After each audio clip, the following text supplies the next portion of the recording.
L'origine de ce conflit remonte en 2003. Voilà, depuis l'adhésion de la Chine à l'OMC, l'Organisation mondiale du commerce, la Chine a enregistré des excédents commerciaux énormes. Donc ça a été politisé aux États-Unis, ça a des impacts de partout.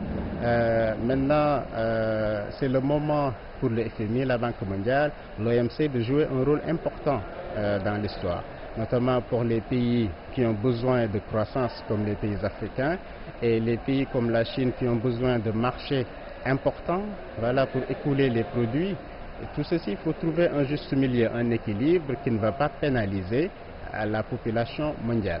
Dire aujourd'hui que les États-Unis peuvent arrêter unilatéralement le développement de la Chine, il faudra plusieurs d'éléments pour l'affirmer ou pour l'infirmer. Mais, a priori, cela serait difficile.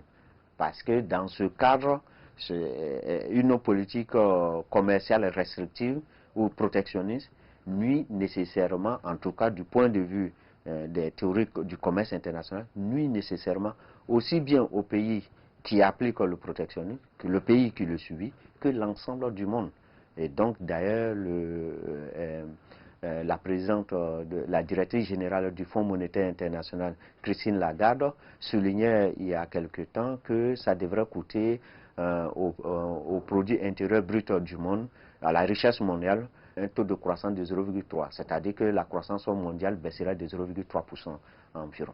Bon, ce qui est catastrophique parce qu'il faut le mettre, ce sont des milliers de milliards ou des centaines de milliers de milliards qu'il faut multiplier par 0,3, donc ce qui donnerait au moins des dizaines de milliers de milliards qui seraient à peine de manque à gagner pour l'économie mondiale dans son ensemble. Mais l'aspect le plus dommageable de cette guerre commerciale n'est peut-être pas l'aspect financier, c'est tout l'aspect de la construction des règles, des institutions du commerce international.